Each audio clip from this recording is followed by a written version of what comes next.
did you go to school? And here's your... What do you think of what's going on right now, mate? These evil little invisible parasites. Satan-worshipping Freemason moron. Do you understand what I'm saying? We're not run by factions. Get the fuck out of camera! There are much more powerful international forces in play. Is this pink guy? Is this what pink guy is? I don't fucking know what's happening.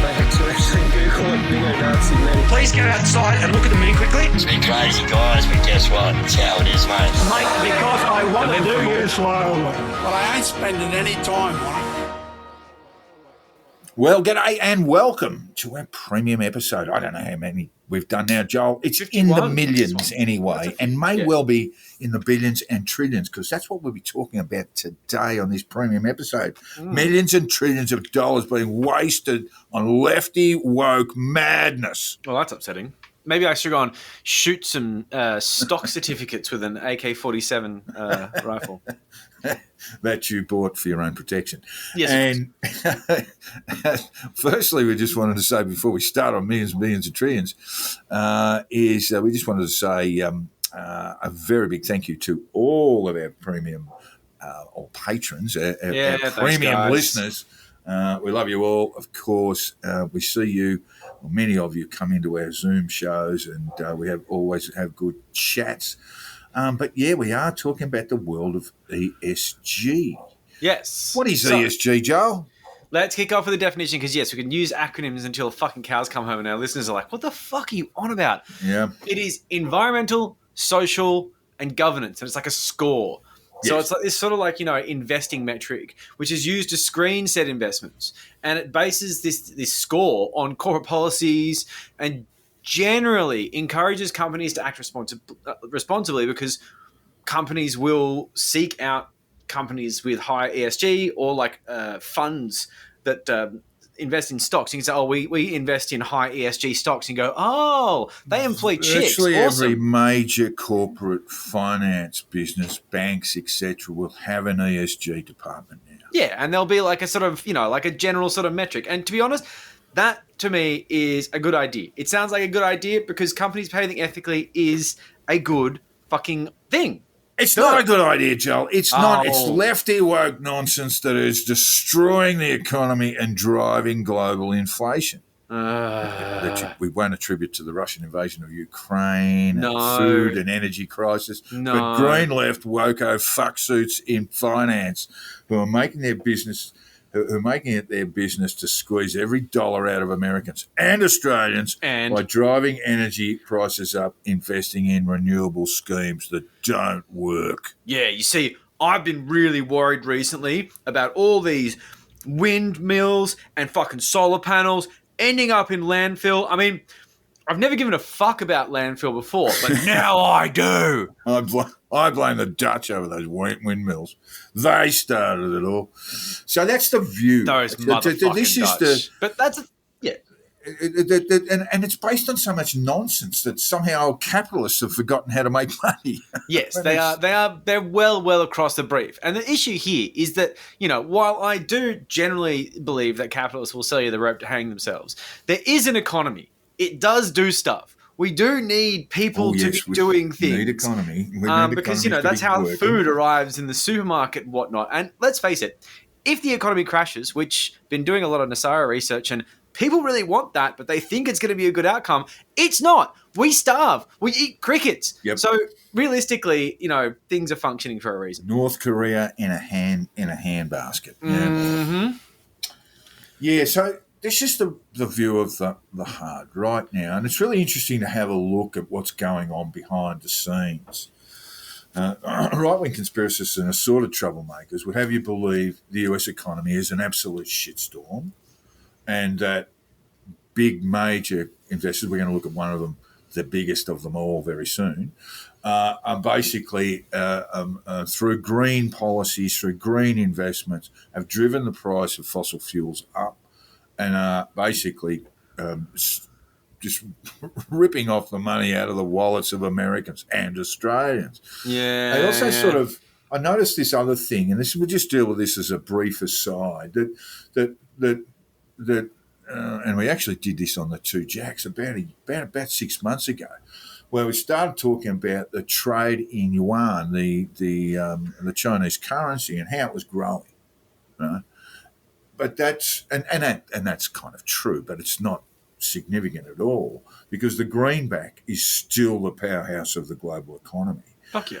But some of these right-wing conspiracists will point to those little growth figures in yuan and say, well, this is it. We're being taken over. We're being taken over by the Chinese in increments, right? You would be surprised to know that most of that is coming from the Russians and the Chinese. Conspiracy theorists may as well just be a fucking tunnel from fucking Moscow. I mean, really. It's also well and truly propelled by things like the Daily Caller, One American News Network, which is just, it's basically saying our country is shit. I just want to just quickly go over this business of the yuan versus the greenback because it's really interesting to see. Just daily volume trade. Greenbacks, it's American currency, make up 45% of the world's currency trades. I would have thought it was more, to be honest, but the yuan makes up 1.23% of all global currency trades, or $142 billion US daily trade. The US, 2.9 trillion daily trade. That's a lot. That is a lot. So it's 20 times the rate. And I forget about the euro as well. Although the euro is not like a petrodollar and stuff like that, the idea the euro isn't pulling any weight is absurd. But I did think the euro comes in second after the greenback. Yeah, that's what I thought would be the case. Yeah, it makes a lot of sense. Well, Ruble's nowhere to be found. The Australian dollar probably trading a little bit less than yuan. I didn't check that out. I can very quickly, but it's not in the top 10. The top 10, Australian dollar number 5. There you go, Joel. Oh, that's We're almost on the podium. That'll be because of resources. US dollar, euro, yen.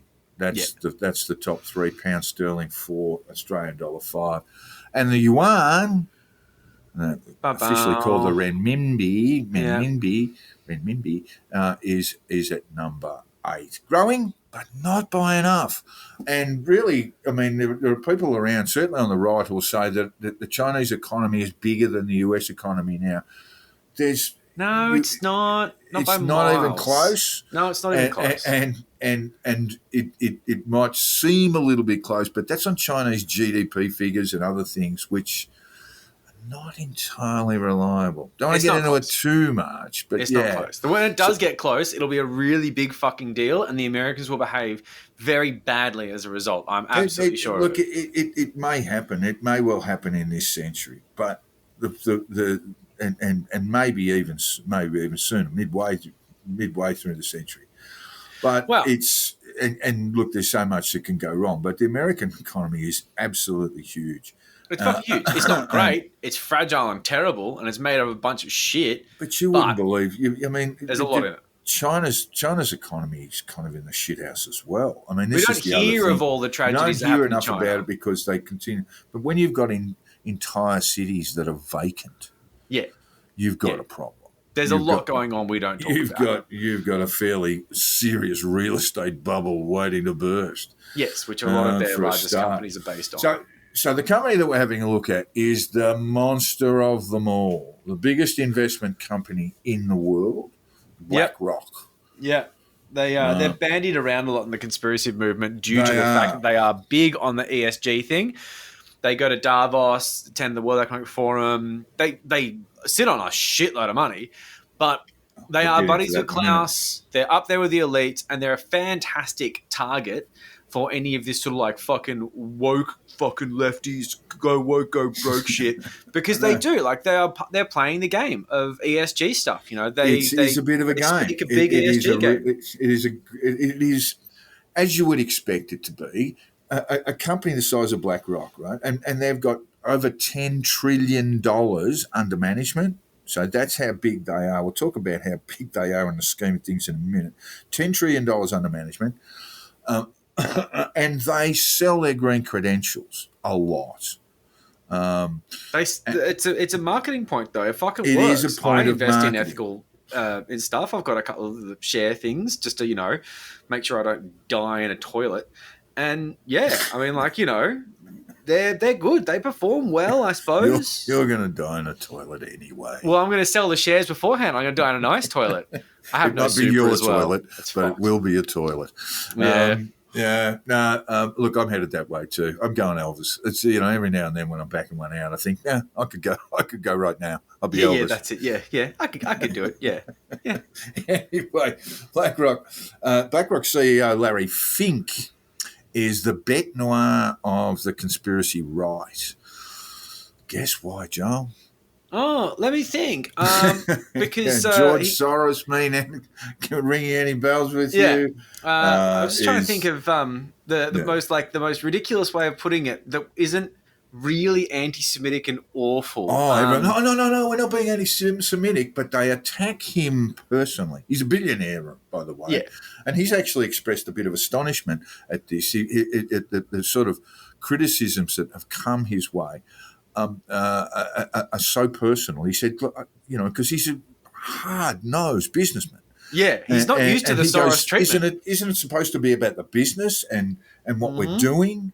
But no, It's all directed at me. This is why he sort of struggles about it. It got to the point where a number of the southern states actually cancelled public works that BlackRock were doing that were going to do, and it cost them something like $4 billion. BlackRock cost them something like $4 billion, and you think that's quite a blow. But BlackRock just kind of shrugged it all off and made $280 billion from other states-driven capital works programs in the US. So it's not really go woke, go broke on that one. No, and all those go broke memes are just and boycotts are just absolute garbage. We saw that with the Bud Light campaign, and you have ridiculous. A look at Anheuser Brewing's Anheuser AB's market cap and share price now. Still, basically it's twice what it was a year ago. Yeah, and it's fine. Apparently, generally speaking, the stock price is fine. Having a look at it now, it's just been coasting. Apparently, their volumes of drinks is really it's gone up quite. It's. I know. I had a look at it. I haven't had a look at it today, but I have had a look at. And you're talking about Anheuser AB. Yeah. And what's their market cap? Because that was one of the big headlines. Oh, market cap's just down by $128.575 billion. Yeah, they'll be fine. And they were judging that on. They were judging on what had happened in a week, sort of thing. But if you look at the market cap of that company, capitalisation, which is essentially what the company is worth, it's basically it was below $100 billion a year ago. Bud Light sales volume fell 21.4% in April, hurt by transgender backlash is a news story here. And the company, which is now like this fucking, it's not South Africa anymore. It's the Belgian, just fucking conglomerate. Yeah, they don't care. Yeah. It's one of their many brands now. Sorry, America. You sold out because capitalism's good, and now you've realized that all the icons are owned by other countries. You never thought that would happen.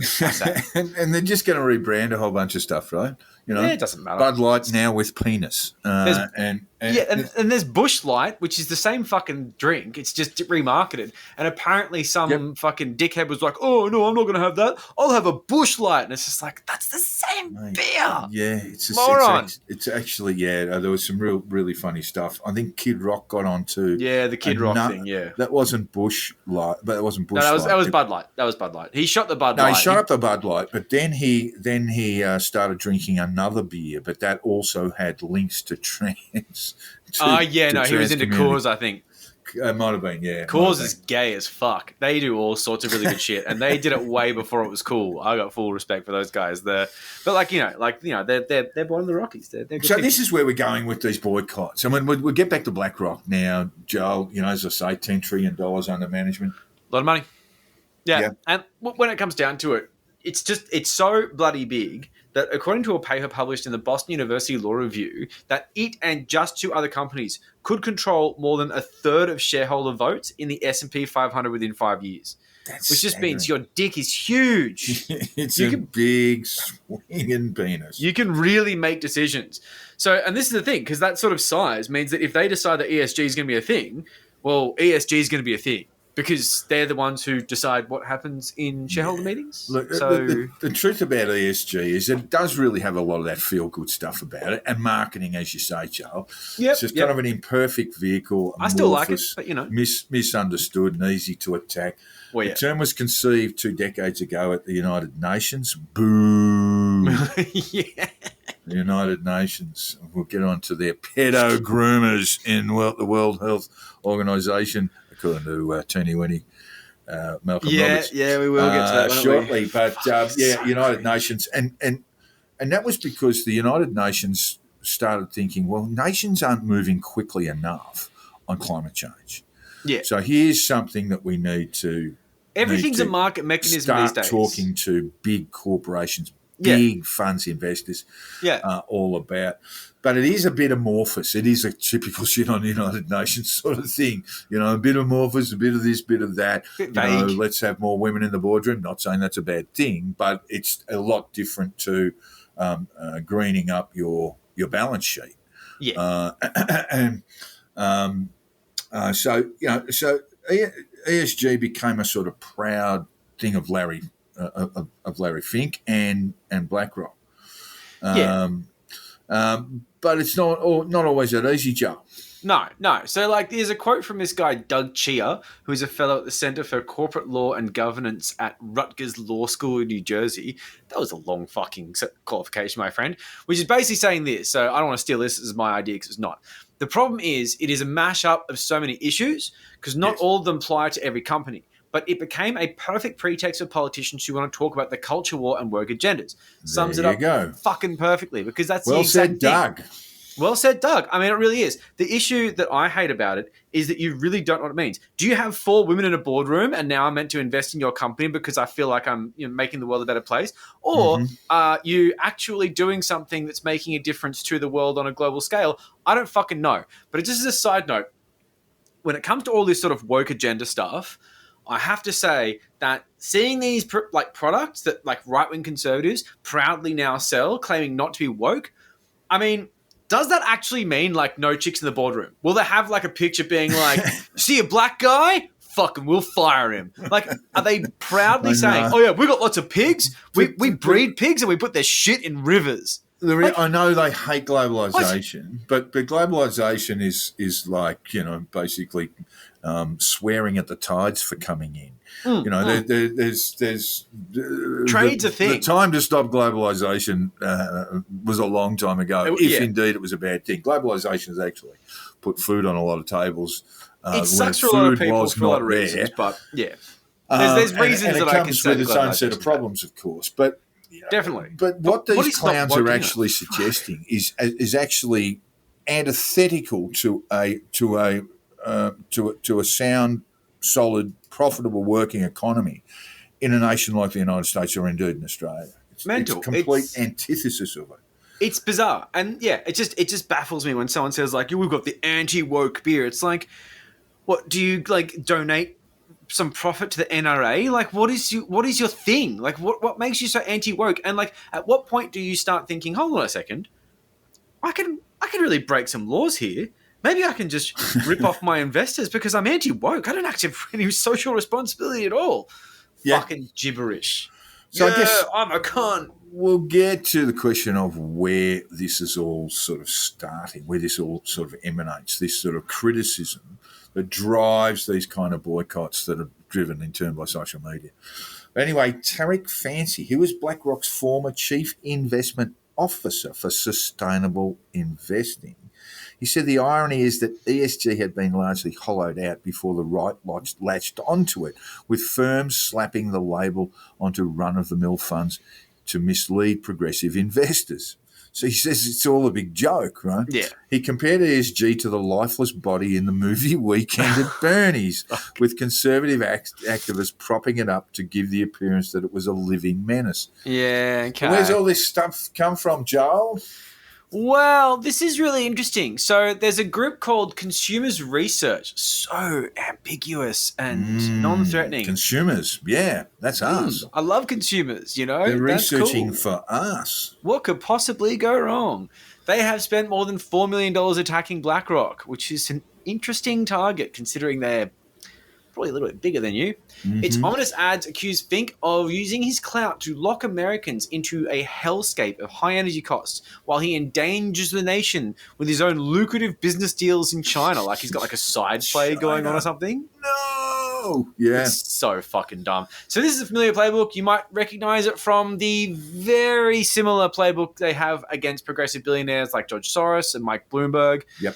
And it's that thing of these like elitist globalists who are expanding their power by taking away yours, your freedom, your money, your food. You're going to eat crickets. And I mean, of course, it goes without saying, you know, like Fink is Jewish. So, I mean, like, you know, it really does tend to fall into that anti-Semitic sort of trope hole. But I do think that, generally speaking, any company or force that tries to push profitable corporations into less profit to do good by society will get a kickback from greedy old men.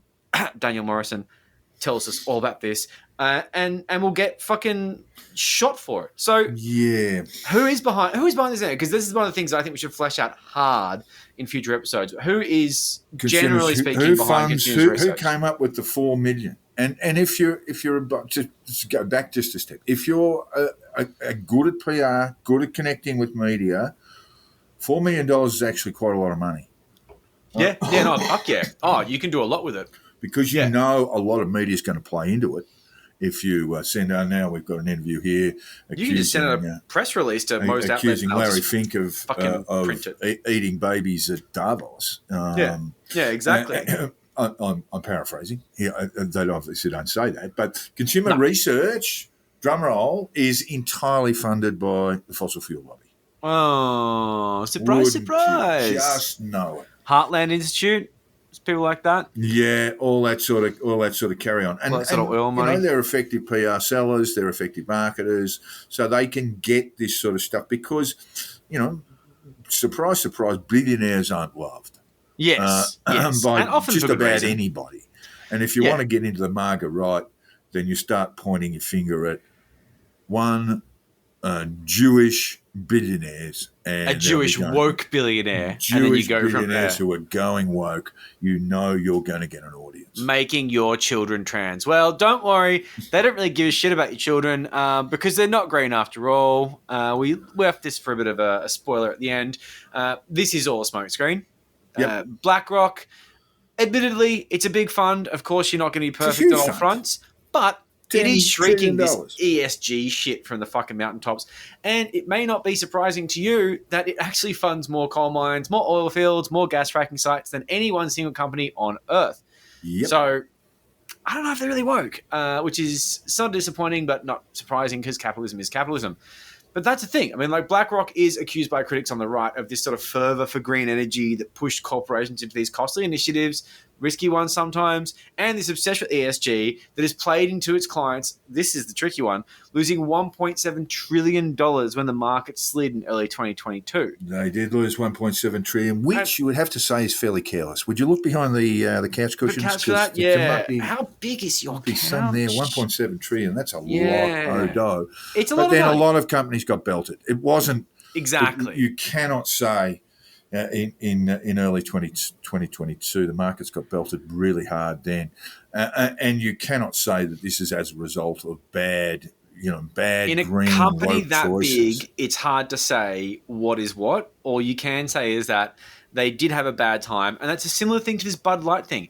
If you want to say that's all because of ESG, you can. If you want to say it's nothing to do with it, you can as well because it's so ambiguous. But when it comes down to it, like, I mean, ESG can help returns by encouraging investment and doing this sort of thing. It can hurt returns by doing things that are more socially responsible, i.e. more expensive. Perish the fucking thought. Often, yeah, but we also know that, basically Europe in particular is going green. And there's a real pressure on them to do it quickly because of the Ukrainian conflict, because of the Russian invasion of Ukraine. Yeah, It they meant don't that- really have an option. It meant that, Europe, which had got fat and lazy on cheap Russian energy, now needs to change the mix very, very quickly in order to sustain its manufacturing base, particularly in places like Germany, Italy, and France. France hasn't actually been hit that hard by energy prices because, one, it's national.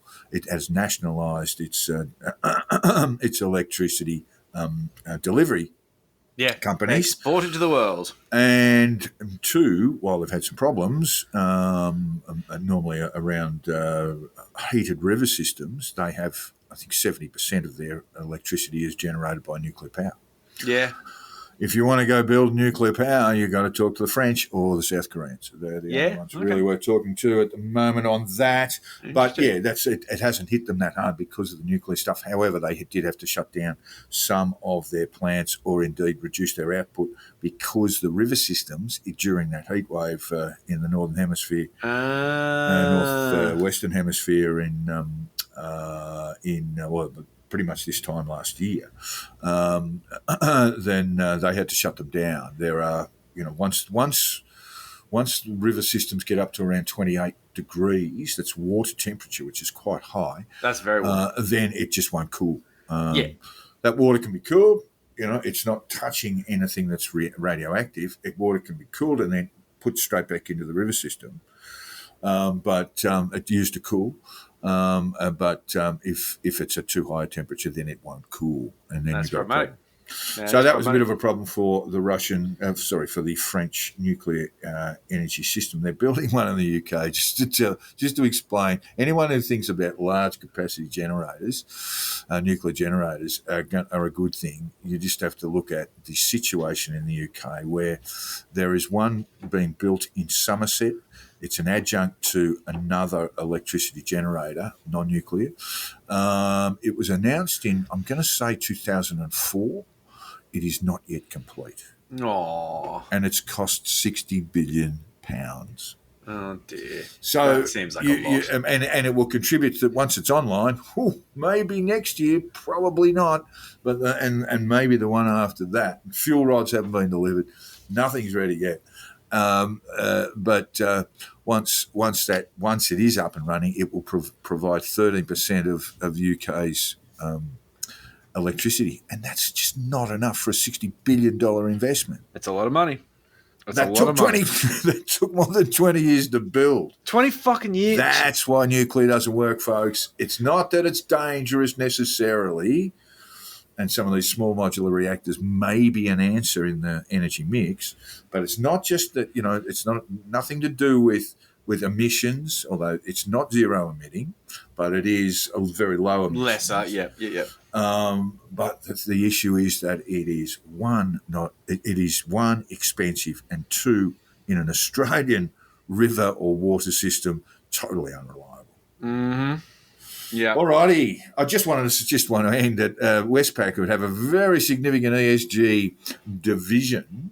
Yep. Announced their half-year profit. Tons of chicks in that just company. Last Tons week, of up chicks. 22% on estimates on their budget. Up 22%. They're roaring. ESG's So they working haven't out for gone them. woke? $4 billion and gone broke? net after-tax profit.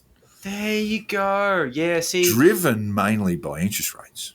Yes, of course. But having was it Westpac that had Gail Kelly as CEO for a while? Who Yes, slit indeed. throats and fucking killed it because she's a genius, They weren't being very woke at all for a while there. No. They weren't being sufficiently woke. But look, anyone who's listening today struggling with their mortgage payment can at least find some solace that the shareholders will be okay. Just made $4 billion net after tax profit in a half year. Excellent work from everyone at Westpac. Well done. Well done, guys. God, it's great that you're wealthy and we're not. Yeah, thanks. Joel, we have to ask in this what is it? Their third billionth premium episode. Yes, we have to ask the question, because the question needs to be asked: who is the biggest lunatic in the federal parliament? I know who my money's on. Well, it's the Melbourne Cup field. There's no doubt about it. But I've cut it down to 4. And then I got a bit of a list going. Got the four. The Liberals, Alex Antic, Jared Rennick, an LNP member who sits in the Liberal Party room. Hello, Jared. Yep. He seems to be obsessed with me. I'd have a problem. Yes. You'd have to have a problem. And then Pauline Hanson's One Nation's very own Malcolm Roberts, and a late starter who is finishing on strong with some of his very own brand of idiocy, Ralphie Babbitt. Yeah, Zip's got a lot of room in there. Look at those other three. Ralphie Babbitt's got a long way to go because, let's face it, he's young. an absolute He's got a lot of OED potential. He's definition young. of an idiot. He's he a moron. is. But he speaks fluent moron, card-carrying which is moron. very good. Yeah. I don't know that he does. I don't know that he does in the way that sort of Monty does, for example. Monty speaks really well. Actually, there's a quote in here about the Monash thing later, and I think I got you to read it. If not, I'm going to highlight one of my favourite subtle but beautiful Monica failures. Mon talking idiot. She just can't write. I think she's dyslexic, and I think if she owned that, I would never give her any more shit. Not as to break too far off this. If she came out and just said, look, I have dyslexia and it's been a challenge in my life, and sometimes I'll write things and they might not look right, but you know what? They don't look right to me either. And I'll be like, look, respect, man. I think you're a fuckwit, but I'm never going to punch down on you on that. But you know what? No. She's just like bumbling through her life like a proud moron, thinking that the rest of the world is just a little bit too smart and needs to really rein it in.